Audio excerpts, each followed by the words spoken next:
Ella fue a punto de tener esta entrevista que tanta manija tengo.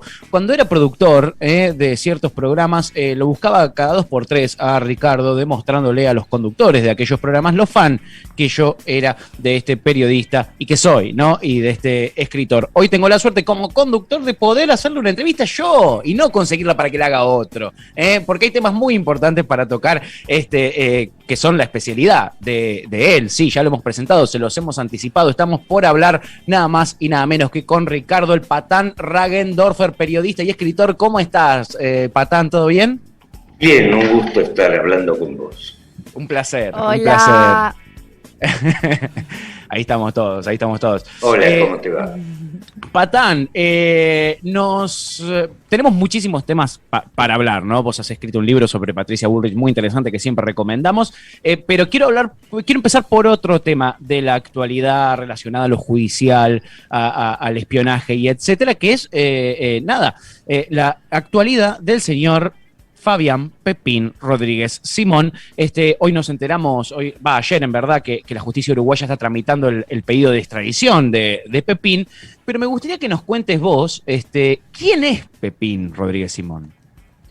Bueno, Pepín Rodríguez Simón es uno de los personajes, yo diría, más oscuros del régimen macrista, ¿no?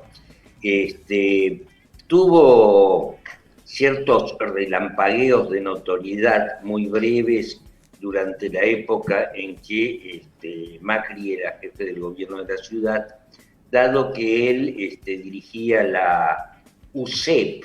La UCEP era ese grupo de matones que solía echar de las calles a personas, valga la redundancia, en situación de calle, a indigentes, pero luego desaparece, por decirlo de alguna manera, del mapa público, para reaparecer en el año, creo que era 2018, cuando en el portal de Horacio Berbisky, El cohete a la luna, aparece una foto suya tomada a hurtadillas en un bar de Barrio Norte, en el bar Biblos, departiendo con el camarista Irurzun, ¿no? El de la famosa doctrina Irurzun, sí, que daba vía libre a la detención de personas vinculados al gobierno anterior, que la verdad no merecían estar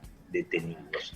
A partir de entonces, queda al descubierto su rol de operador judicial, o mejor dicho, más que eso, su rol como uno de los arietes operativos de la mesa judicial del macrismo, ¿no?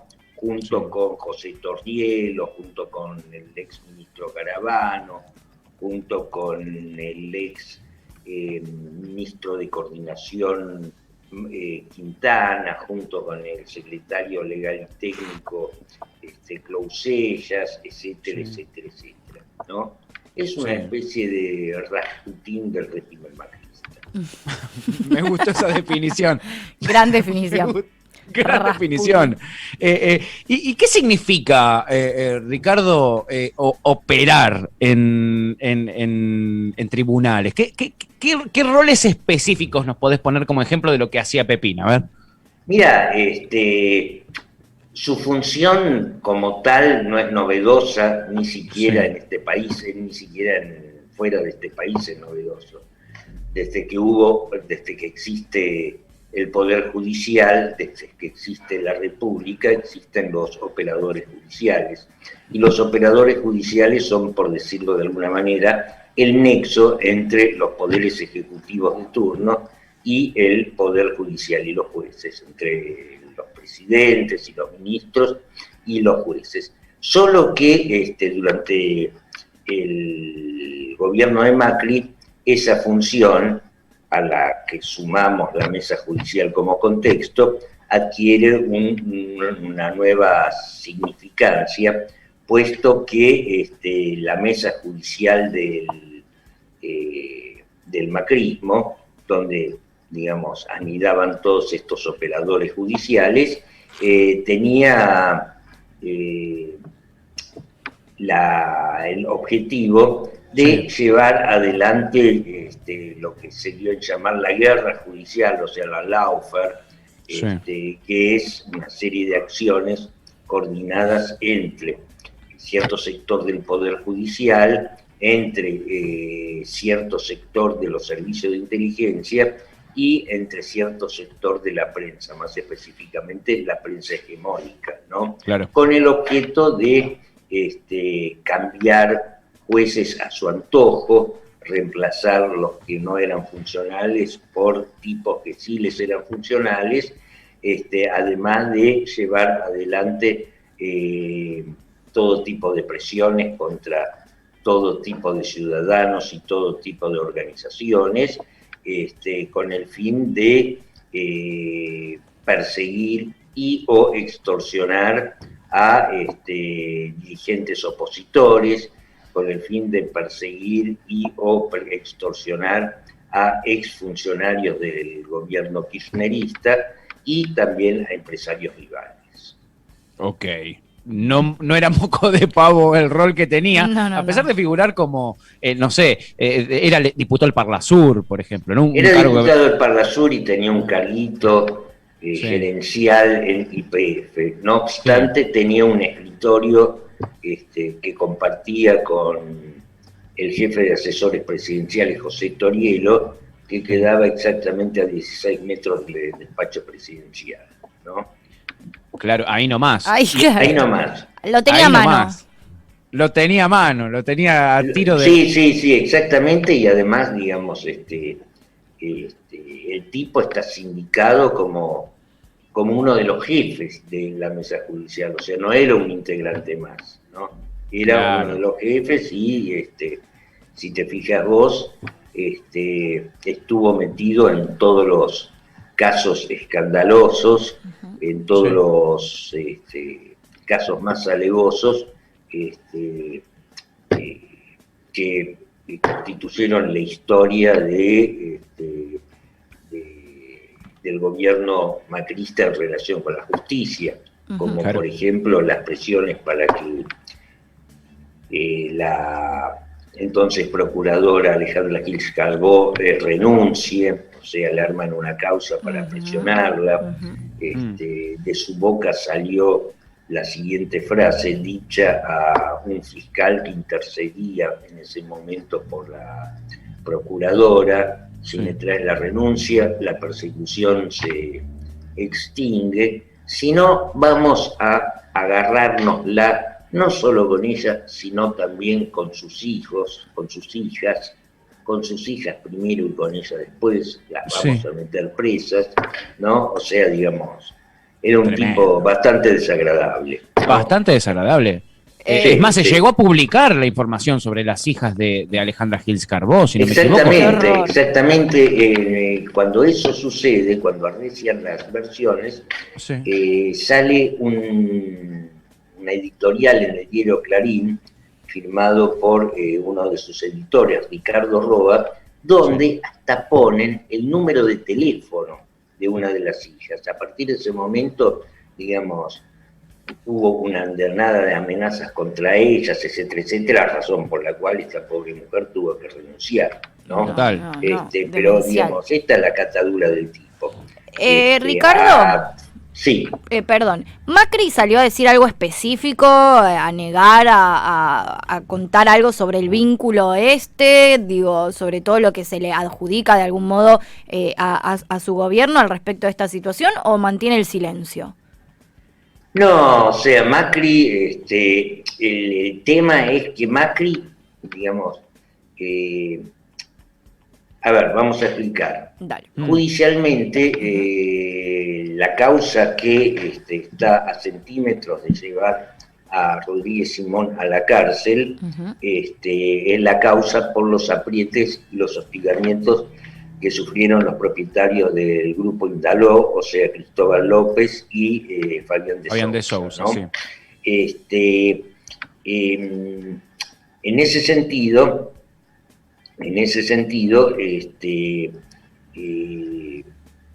Macri es uno de los imputados. Macri es uno de los imputados, tiene, digamos, además, digamos, y con una situación un poco más complicada que la de Rodríguez Simón, porque Macri figura como jefe de esa asociación ilícita. Ajá. Lo que pasa es que los acontecimientos sobre Rodríguez Simón se precipitaron debido a una torpeza suya. Su torpeza consistió en huir hacia adelante e irse al Uruguay y terminar pidiendo asilo político, lo cual, digamos, lo puso en rebeldía ante la justicia. Pero previamente, el tipo está en Uruguay desde el 8 de diciembre, creo, y en su momento mostró un pasaje, en su momento lo iban a llamar a indagatoria para el 27 de mayo. Eso se postergó porque la jueza María Servini, entre otros problemas, tuvo COVID, entonces se lo postergó un mes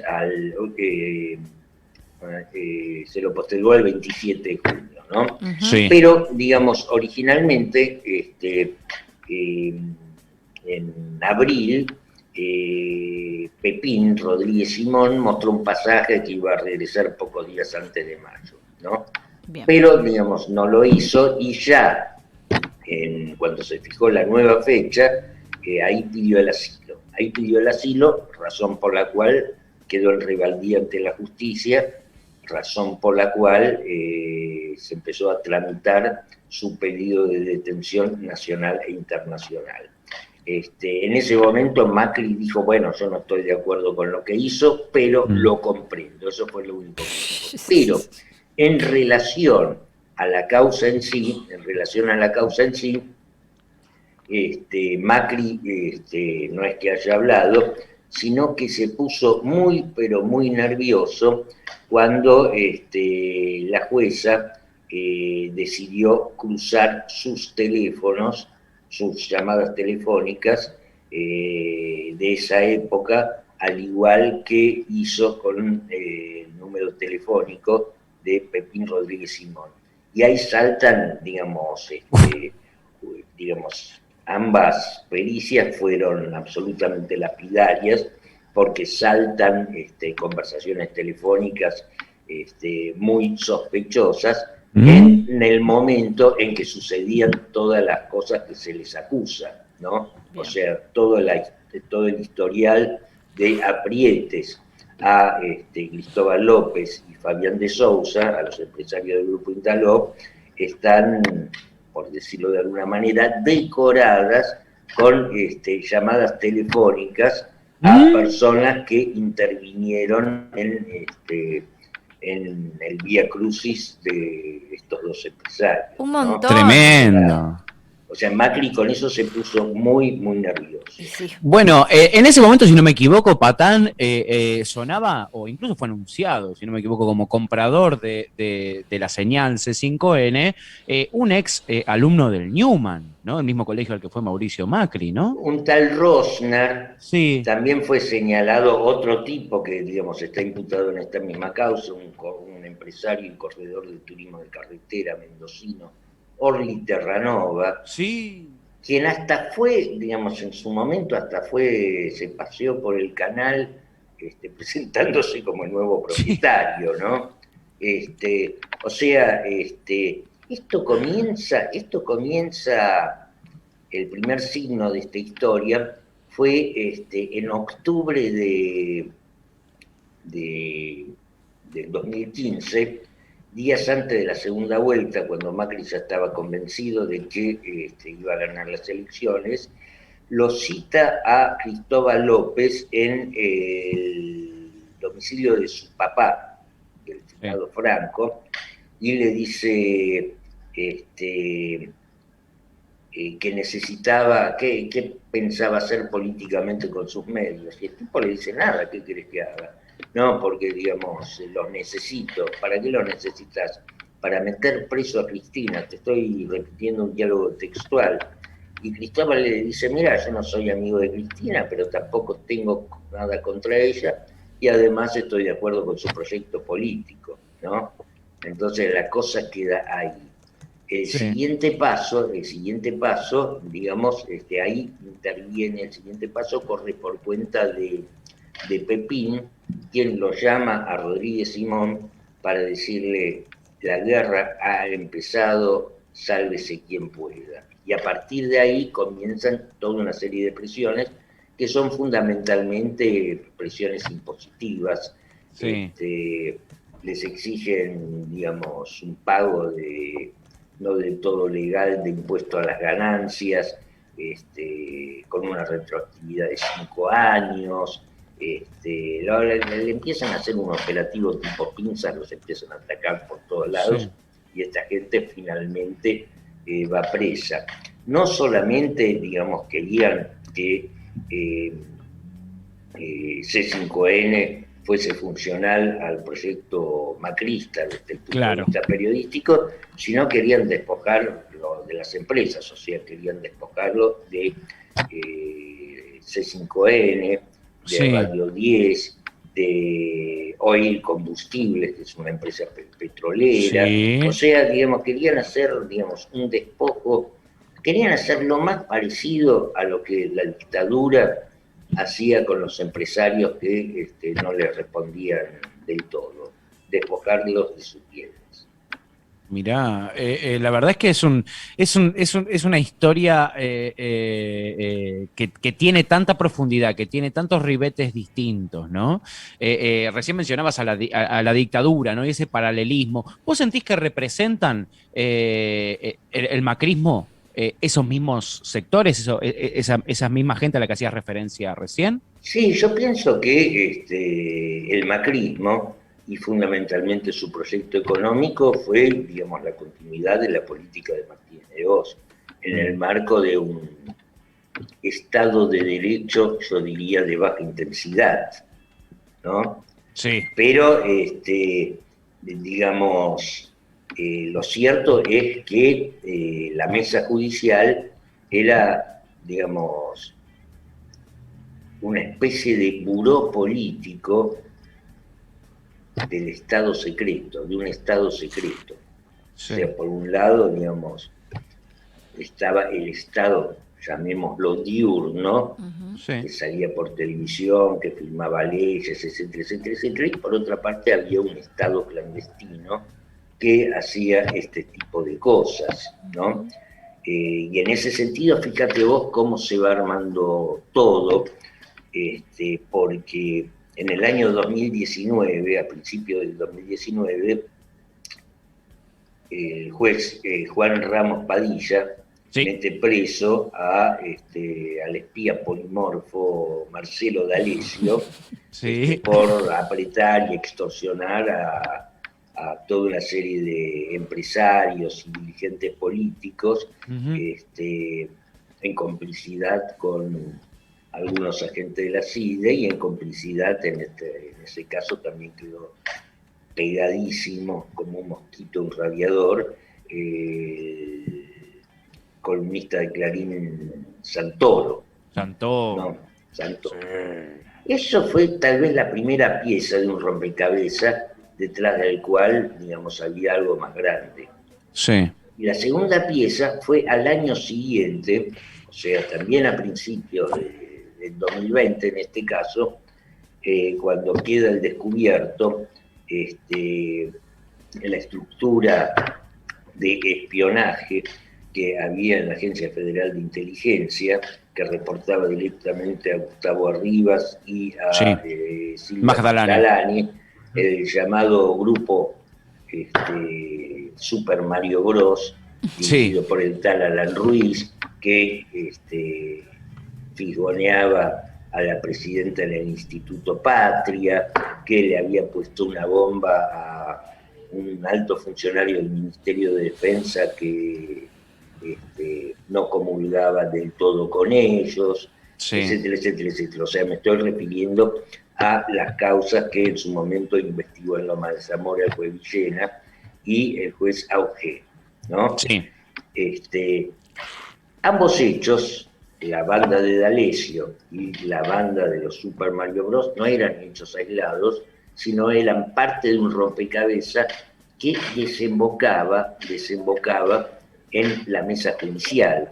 O sea, la mesa judicial era la que, además de cambiar jueces, además de nombrar otros, digitaba, ordenaba y se servía de todas las maniobras de espionaje efectuadas por la Agencia Federal de Inteligencia, por el Servicio de Inteligencia del Servicio Penitenciario Federal, sí, por la FIP, por la Unidad de Investigaciones Financieras, etcétera, etcétera, etcétera. Todo iba a parar ahí, o sea, todo iba a parar al sillón de Rivadavia. Mirá vos, pues sí, incluso está demostrado en entrevistas que le han hecho a Macri, incluso durante su presidencia, cómo él estaba al día con las causas judiciales y qué iba a pasar, ¿no? Cosa que es muy cuestionable, porque supuestamente son poderes separados, ¿no? El judicial. Sí, exactamente, sí, obviamente que, digamos, ese es el pequeño problemita, ¿no? Estamos hablando de jueces que lo iban a ver a jugar al pádel. A jugar al pádel, el juez Borinsky, digamos, fíjate vos que Rodríguez Simón había decidido el nombramiento de 2 jueces de la Suprema Corte, de la Corte Suprema, Rosati y Rosansky, de Rosati y Rosenkrantz, etcétera, etcétera. O sea, digamos, tenía un gran porcentaje de acciones dentro de la Corte Suprema. 2 de los 5 integrantes eran tipos que le respondían directamente a él. Directamente a él, exactamente. Qué asombroso, ¿no? Mientras más uno escarba o mientras más uno rajuña un poquitito la superficie, lo que se encuentra es una turbiedad absoluta. Y Ricardo, a mí me encantaría preguntarte un montón de cosas sobre Patricia Bullrich, ¿no? Que es un personaje muy particular de estos tiempos, pero si no te jode, me gustaría preguntártelo en otro momento para no desviar la atención de esta nota. Dale. Si te parece, otro día podemos hacerlo y hablar de Patricia, de la lucha armada a la seguridad, el libro de Ricardo, que es un librazo, se los recomiendo, vayan a buscarlo. Sí. Está espectacular. Otro día vamos a hablar de eso porque eso da para hacer una nota aparte. Pero ahora que estábamos hablando de este tema, del espionaje, esta oscuridad, esta turbiedad, ¿no? Que acompaña a los servicios de inteligencia y al Poder Judicial. ¿Vos creés que hay alguna manera de sacarle esa turbiedad o hay que dinamitarlo todo y volverlo a hacer de nuevo? ¿Vos creés que una reforma judicial es suficiente? ¿Cómo ves vos que sos especialista en estos temas? Mira, digamos, es un problema bastante complejo y no es un problema estrictamente argentino. Claro. No es un problema estrictamente argentino y me remito a Brasil con el procesamiento y el encarcelamiento de Lugo. Me refiero a un personaje como el juez Moro en Brasil, ¿no? No es un problema argentino, sino, digamos, es una metodología que de algún modo tiene por objeto hacer golpes blandos que no sean tan cruentos como los golpes militares que asolaron a toda Latinoamérica hasta mediados de la década del 80, ¿no?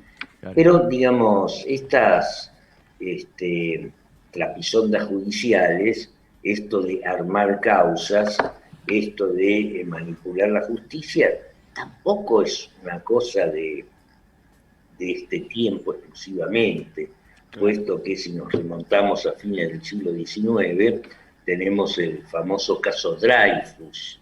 El caso Dreyfus estuvo protagonizado por un oficial judío del ejército francés. Recalco la palabra judío porque, digamos, era una época donde comienza a florecer el antisemitismo en Europa, en Francia, incluso mucho antes que en Alemania, que le arman una causa por espionaje en favor de Alemania, que era todo una maniobra para encubrir una maniobra de espionaje que tenía que ver con justamente determinados sectores del espionaje francés de aquella época, Claro. del poder ejecutivo y del poder judicial. Es una cosa que termina por esclarecer años después, o sea, años después de que el pobre Dreyfus se haya comido un garrón en la Isla del Diablo, que era una prisión colonial francesa, que termina por esclarecer Émile Zola, con una serie de documentos, una serie de artículos escritos en el diario La Aurora, que recopilados fueron editados posteriormente como un volumen intitulado Yo Acuso. Yo acuso, exacto. ¿No? Sí, entonces, yo pienso que desde que existe la justicia como institución, existen este tipo de trapisondas, ¿no? Claro. Lo que pasa es que, digamos, vuelvo a recalcar que este tipo de trapisondas y este tipo de maniobras que sirven tanto para desestabilizar gobiernos populares como para perseguir a opositores a regímenes no tan populares, son algo que reemplazan, como dije antes, a los golpes blandos, a los golpes de Estado, que de algún modo eran producto de la Guerra Fría, las fronteras ideológicas y fundamentalmente de la doctrina de la seguridad nacional, ¿no?